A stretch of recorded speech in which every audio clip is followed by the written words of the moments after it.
Recording. Hi, everybody.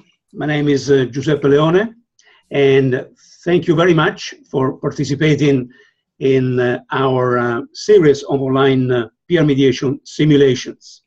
The reason why we are here is to get as much feedback as possible from your experience.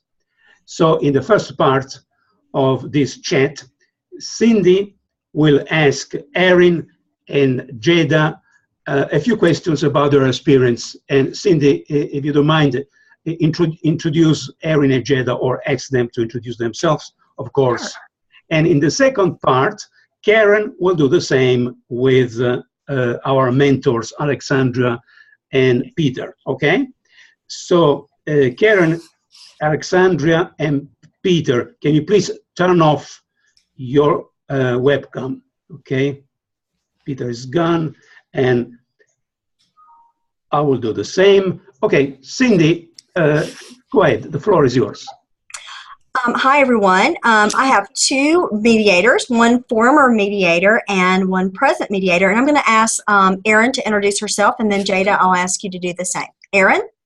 Hi, my name is Erin White, and I've been a peer mediator since I was a junior in high school. I'm currently a college freshman and, enjoying my first year in college. So it's very interesting being a peer mediator coming from high school into college. So it's definitely, doing this program has helped me learn a lot of things for new mediations in the future. Great. Thank you, Erin. And Jada? I'm Jada Pinkston. I have been a mediator. This will be my second year. I'm a senior in high school. Dr. Morton has been my advisor, supervisor, teacher throughout it all. I really enjoy this process. It teaches me a lot and definitely helps me develop life skills. So. Thank you, Jada. So what we're going to do is we're going to take a moment and talk about the process that we've been through with our virtual simulations. And so what I'm going to ask you to kind of do is just tell me, each one of you, Erin, we'll start with you, what you liked about the virtual simulations with peer mediation. Erin? One of the things I liked the most about the virtual online peer mediations was that it conformed to other people's schedules, because in high school it's very hard to have people coming out of their classes missing homework and assignments, and and try and get them in one place to do a mediation, where here it can be any time of day, in the evening, or whatever is perfect for anybody. So that's one of the things I like the most about online mediation. So flexibility of time is really what you've enjoyed about this process. Mm-hmm. Okay. Jada, what did you enjoy about the process? Same. The flexibility aspect of it was definitely helpful. And for me, speaking for this generation as a whole, we're very technology savvy as well as dependent. And there has been times that we have had mediation schedules, and honestly it'll slip my mind, but I could just download the app, put in the group meeting code, and I'm here. I think it also makes it a little more interesting to have a different setup instead of a traditional in the room set across type thing. It's definitely, once you to participate, you're more open to it. So I definitely like the fact that it's really no excuse. You can do it wherever. It's very quick and easy. Okay, so you enjoyed the convenience. Mm-hmm. And if it did slip your mind, you were able to slip, like right now you're in your car and you're able to talk with us at the gym. So that was something that you told us earlier. Okay, well, great. Now, tell me a little bit, Erin, about technology and how you think the new mediators and those who participate in mediation will take to the technology. Do you think it's going to be an advantage or disadvantage? I think it definitely would be an advantage for some people. Like Jada was saying, we are a tech-savvy generation, so we do know how to use laptops, tablets, phones, computers, things like that. So being able to log on anywhere using just internet access is, like Jada says, very convenient, and it would be helpful more in the long run than, preventative, because unless you have technological difficulties, then usually we can solve those quickly. So it's a better format for peer mediation. Okay, so you said as long as you have a device and we don't have a lot of technology issues, but we were able to work through some issues that we did have, then it's a very easy process. Yes. Okay. Jada, how about for you? How do you think technology will work for these students who will be doing the peer mediations?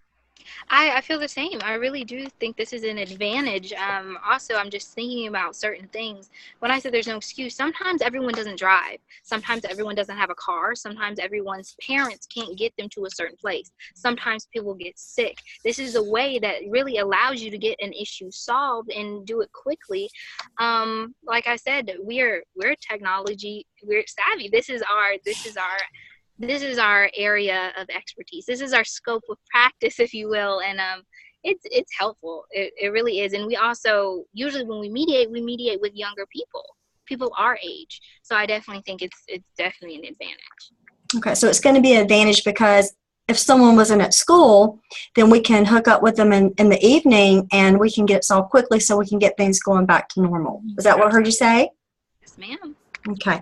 Now let's talk about some of maybe the disadvantages of using this forum, because there always are going to be problems. So from a student's perspective, not from an adult, Erin, tell me what problems you foresee that could arise with technology in a virtual simulation.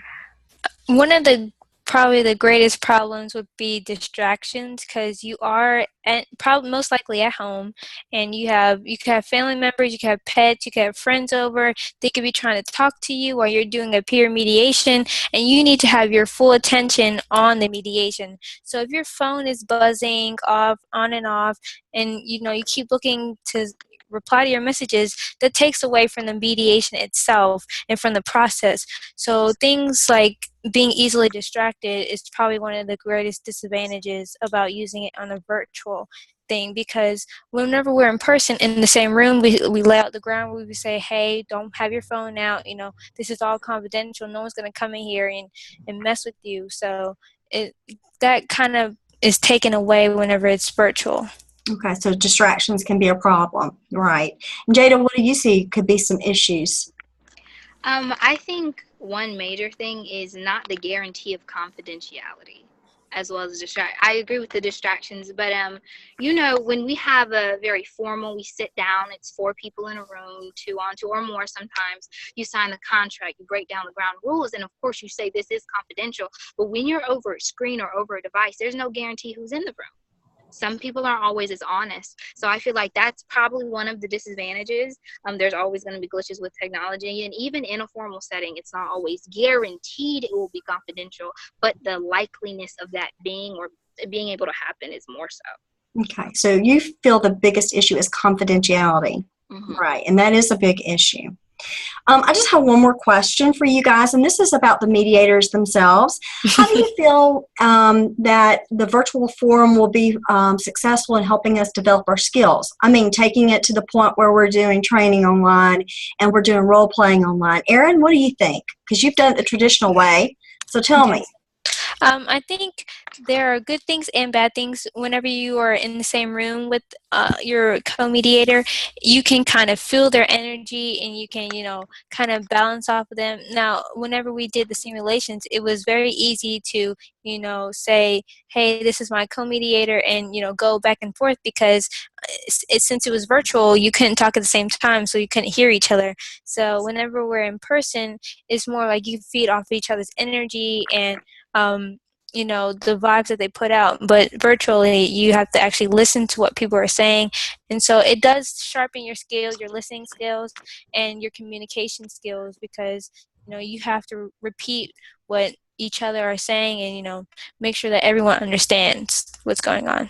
Well, so what you're saying is you can't feed off of each other's energy like you would in a normal setting, but it does sharpen your skills because you're having to listen and repeat. Now, I will say that in the simulations, you and Devin, who's not on tonight, did a phenomenal job of feeding off each other's energy. So I applaud you. Thank you. for all the hard work. Yes, definitely. Oh, thank you. You're welcome. Well, honor deserved. Oh. Jada, how about you? I know you've done a year and you've done the traditional and now you're doing the virtual. Tell me what you think about using the virtual format for developing skills and training.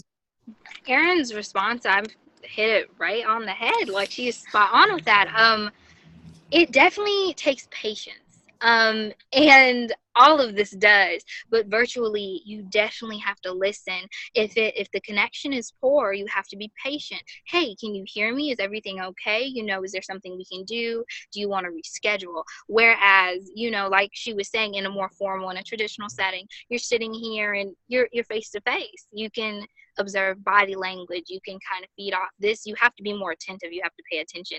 And I do agree that definitely does sharpen your skills more so for another time. So. Okay, so you say patience is important when you're online. And I must say that, again, Jada, your skills of patience and reassurance and waiting was awesome online. So you definitely are a role model for that. So both of you, I have to applaud you doing this and being online with us. And I cannot wait for people to see you guys online. So thank you both.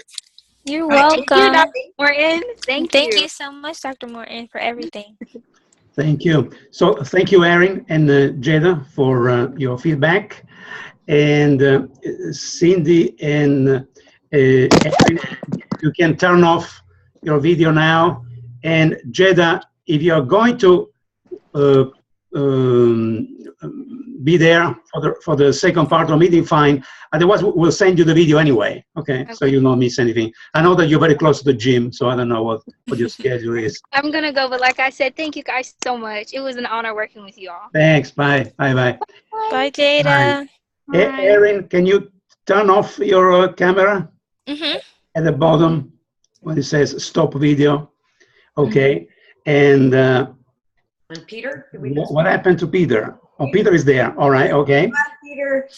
Okay. So I'm going to. Okay. So let's wait for Peter to sit down somewhere. Okay. And Peter, you have to unmute yourself. Otherwise, we cannot hear you. Okay. Okay. Okay. So Karen, the floor is yours. So please go ahead. Thank you. Thank you so much. Thank you, Cindy, for that debrief with the students. And I'll ask similar questions. And then I would like to add a third part for our folks is to get your input on what you anticipate would be important modules of learning for these students. Do you think that, you experienced it as a participant of, simulated as a mediator or a dispute, and then you were the coaches as well. And so I'm going to ask some things about coaching, but I wondered if you could also, again, suggest begin thinking about what do you think would be important for us to design, Cindy and I, to design as learning modules for online peer mediation, to be sure that we've done the right thing in learning the skills. We know how to do the mediation part of it, but what about the mediation meeting technology? So yeah, I like the opening question. What did you find what were your favorite things about doing this work of coaching online? Alexandria, could you start? My favorite thing was that you could work with students from all over. So I was working with students who I wouldn't get to work with normally, and an age group that's not normally my age group. So I really enjoyed that, kind of getting to see the different fields from all over. I mean, at one point we were international in our calls, and so I really enjoyed that aspect, and getting to work with people you wouldn't normally, because that's kind of a people's skill, is knowing how to work with anyone and talk through anything with anyone. So that was the thing that I enjoyed the most. Great, very good. And Peter, how about you? Sort of general, what did you enjoy about the experience? I like the distance learning and the ability to incorporate technology in a new way to assist students resolve their conflicts.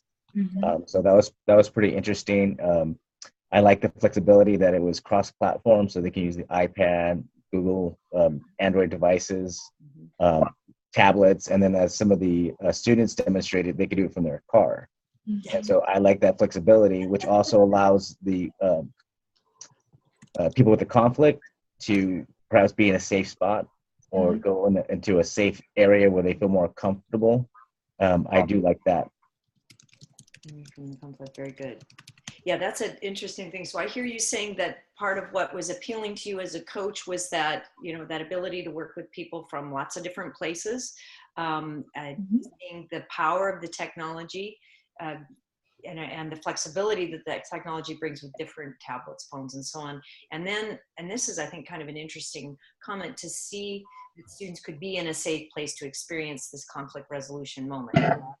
I can picture a student maybe feeling nervous, threatened at school, they're home, they're not well, but they could still begin to, they could participate. Maybe that's why they're home, is because they're nervous and not feeling good about the conflict they're in. So yeah, that safe place is a good thing indeed.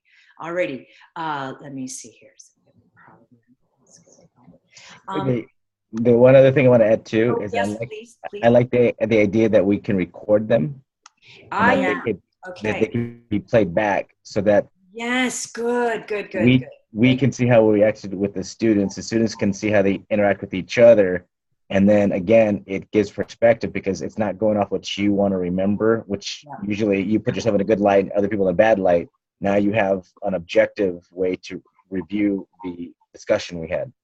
It's a really good point. That is a really, really good point. I agree. So that opportunity to watch yourself in action as a coach, as a mediator, really powerful. You can learn a lot about, because you know what's going on in your head, and then you can see it happening with the rest of the world watching, and gain a lot more insight into your thinking. Yeah, that's good.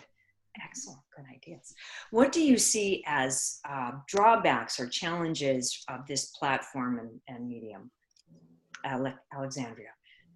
I had to echo what some of the students said, especially I come from a one-to-world environment with my students. Yeah. And seeing some of the pitfalls is that you can agree to the confidentiality, but it is not guaranteed. And in a lot of situations, even if someone thinks they're abiding by the confidentiality rule, maybe someone else isn't.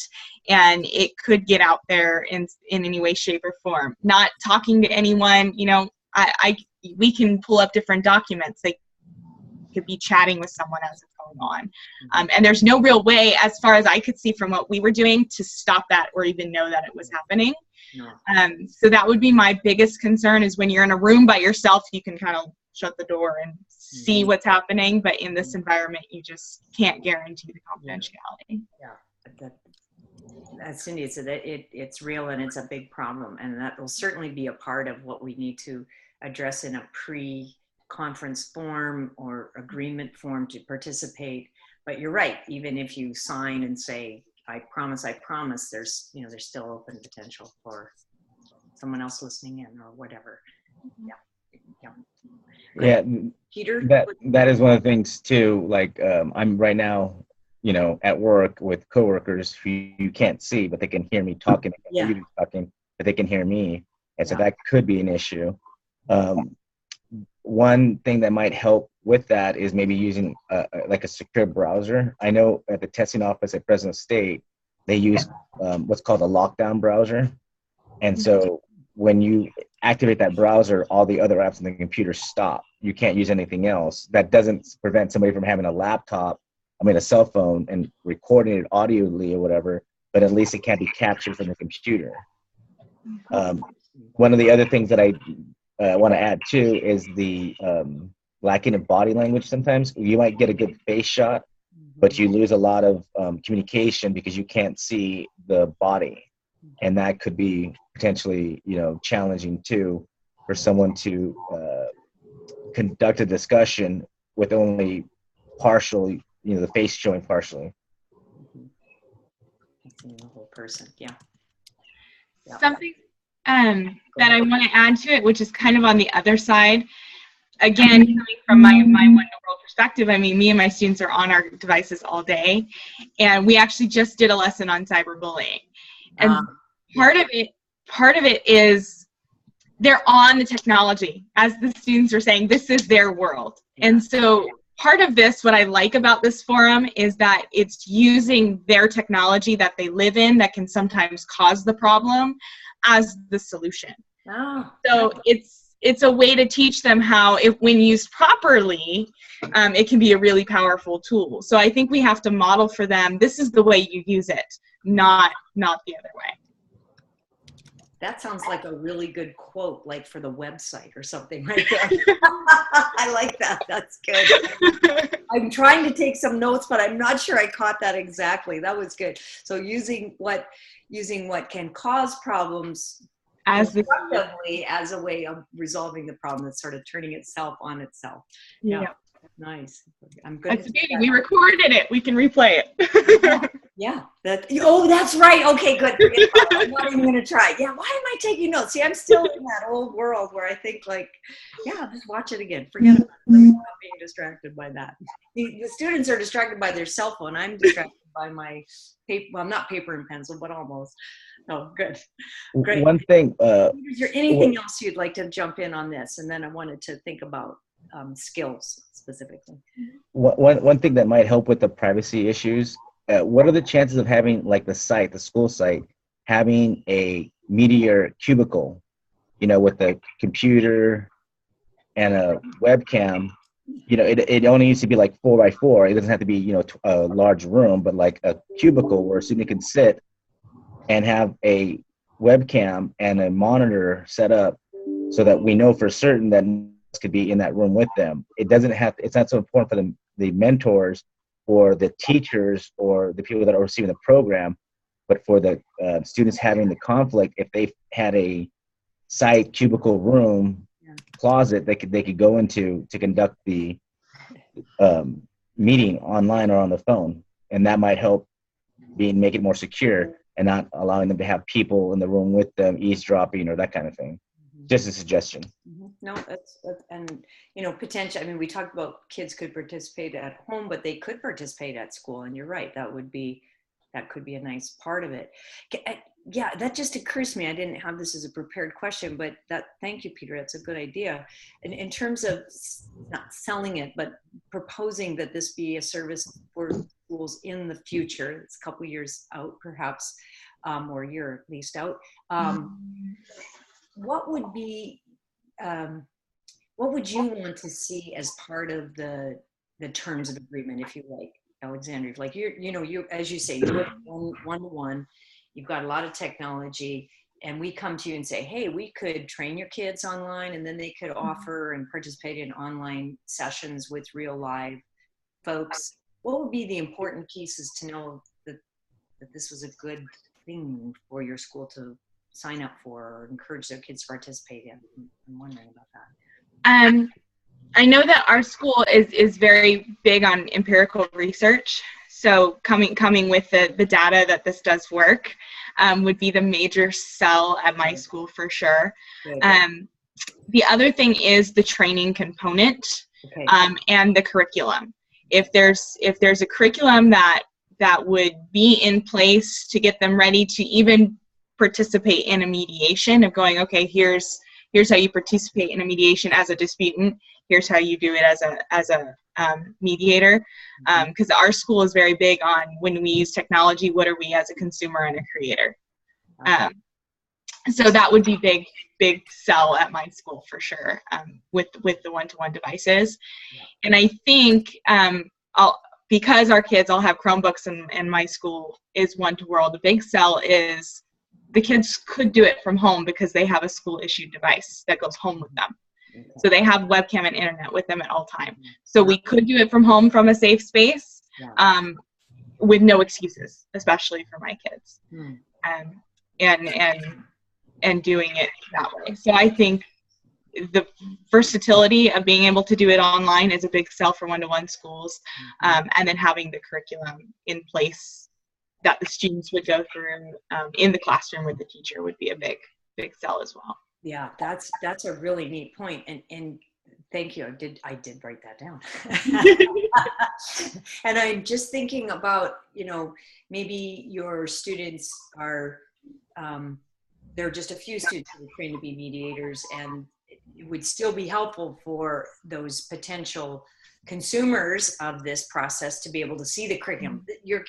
These mediators are trained in this way. And I think it's important to say, and there will be an adult, a college student listening in as well, and being available to monitor and make sure things don't get crazy. You know, that would be important here in terms of the consumer of this. But it just occurs to me that it'd be nice for them to also see what is it that these students are prepared to do through their curriculum. That's neat. Right. Okay. So I would like to get just to add to that, if you can, thank you. If you're going to present this to school districts, I would maybe consider hitting 3 different topics. The cost, and explain to them that it'd be low cost for them to acquire this program, and then maybe show them that less students being suspended, less chances for lawsuits, that kind of stuff. Show them the monetary value of it. Then the academic, show them that this increases critical thinking between students, prepares them for college or for life after high school. And then the personal growth, where it's community service and outreach, service above self, where they're actually not only they themselves, but they're seeing adults doing it, and then they see the college students doing it and the high school students doing it, so that the elementary students actually see people who are or were like them being very successful, and then contributing back to the community. So I hit those 3 in a presentation to a district: the money saving value, the academic value, and then the personal growth for their students in the community. That's nice. Thank you. There we go. I'm not sure that our market would be necessarily elementary kids at high school, but who knows? Down the road, it could grow beyond this, because there are a lot of schools that have one-to-one in elementary school as well. So cost, academic value, and public service. I'm glad you said that out loud. That's right. These young people that are participating, you guys that are participating, are doing a service to the community. And I think that is a lovely feature. And that community just got bigger, right? It's not just your own school anymore. Your community, the definition of the community gets to be a little bit bigger now, which is kind of... I love that saying, think locally, or think globally, act locally. Yeah. And Right. Good. More notes here. Okay. So I would like, and maybe anyone is welcome to chime in on this, but first want to tap our mediator mentor folks to suggest what you see as important modules, chunks of learning that you think students need to have to participate in this environment. Does that make sense? Not a good prompt, but Cindy and I are going to, our next steps forward will be to design those learning modules that high school students will experience learning to be mediators in this environment. So what do you think would be important topics for us to have in those modules? Alexandria? Two that I can think of. One's really logistical. It was when we were kind of doing the agreement. Okay. And how that works within the mediation. It just both times I was on and we tried it, it was really clumsy. Okay. So some training to get that smooth. Mm-hmm. And then I don't know if this is so much for the process or not, but because you're working with different people, and I could see in the students, some of them paired really well together. I don't know if there's some sort of like personal assessment component of going, these are my strengths as a person in conflict. These are my areas where maybe I'm not so hot. And being able to, when you come together with other people to work, being able to bring that to the floor. So you kind of know who you're working with and how to work together. Because one of the students was talking about not being able to vibe as well. Well, if you have that metacognition in place somehow, you might be able to vibe us a little bit better. Interesting. I'd never thought of that. That's just sort of a little self-assess, self-check. That's a really interesting idea. Yeah, I like that idea. Kind of like to be silly, I guess, but a Match.com, like. Yeah. A little bit. But also, here's my profile. Oh man, that's interesting. Profile. I don't know how. Find your mediator match out there. I don't know how hard it'd be for the administrators to actually, it'd be nice to say, okay, media mentor A has done, 5 conflicts of a relationship, 2 with, maybe conflict with a boyfriend or girlfriend, something like that. But maybe have like a case history that they've actually cases resolved. That might be beyond the administrative capacity right now, but I think that'd be good tracking for the future. And then you could also track how many hours they have. So off of that, that's what I would suggest, off of what Alex said. But then modules to increase the ability of the mediator mentors for the students, that is, maybe future readings or a computer literacy, like you should be able to do these things when you're doing media mentoring online. And then also, here's a list of YouTube videos that will help, and here's a few books that might help, and maybe a few websites that might help, so that they can do personal growth or personal development on their own. And that, again, will give them the ability to pick things that interest them instead of having to do stuff that we tell them to. But if we give them the ability to improve themselves, I think that the students that are into that, which our students are, they'll gravitate to that more, instead of, they'll be leaders of themselves versus we lead them. Oh, I like what you're saying about having perhaps a menu of offerings. Yes. That would, thank you both very, very much for that suggestion. Again, it's something I had not thought of. And then as a final thing too, if you get a list of professionals, like maybe local, so I work with Rotaries, right? And we always have judges and lawyers and doctors. So if you had if these students get involved in our program, and then you could tell them, by the way, you might be able to spend a lunch or a day at a lawyer's office, or you might be able to spend half a day at the arbitrators group in your city, or you can go watch a court.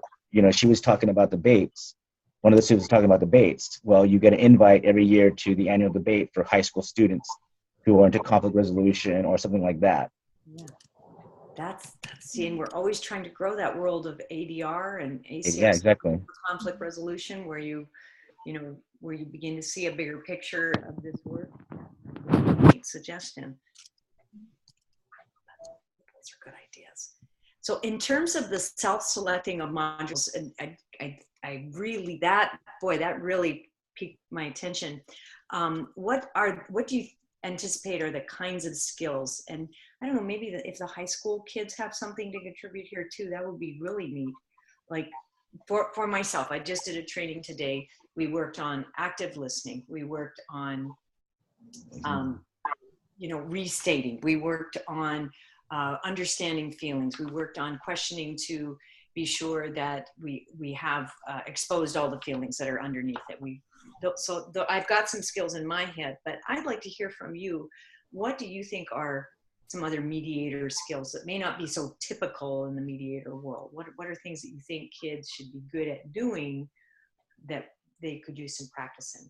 Bad question, but you know what I'm saying? Like I said, I got the active listening, the introduction, conclusion, icebergs, getting agreement. And what other things do you think would be helpful for Karen is Giuseppe. I think that there will be a lot more opportunities to talk about the training. The purpose of this lessons learned is only about the simulations that we already run. Okay. So do you have more questions about simulations that we already run? Otherwise, I will ask Cindy and Erin to come back, if they don't mind. And all right. Cindy, are you there? Yeah, and Erin is there. All right. Okay. Just a couple of final comments. So far, we have completed 2 parts of our project.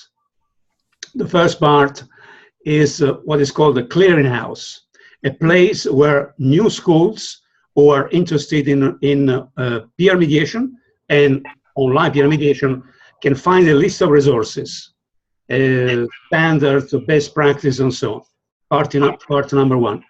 Part number 2, we have already shown that mediators across the United States can practice their peer mediation skills online, okay? And this is the final component of that part. The next 2 parts are showing how students across the United States can learn how to become peer mediators. And so how we can teach them how to become peer mediators online, and that will be a big chunk. And the fourth and final part will be how to show how students can ask for online peer mediation services from wherever they are. Okay. So right now we've completed 2 parts out of 4. So unless you have any final comments, I would like to thank you all. And in the next hour or so, I will send you the video of this video chat. And I'm sure that we'll see each other in the future, because you've already done a good job, but there's a lot more that we need to do. All right? Thank you, everybody, then. Thank you so much. It was so nice meeting everyone. Thank Bye. Thank you, Aaron. Bye. Bye. you. Bye-bye. Bye.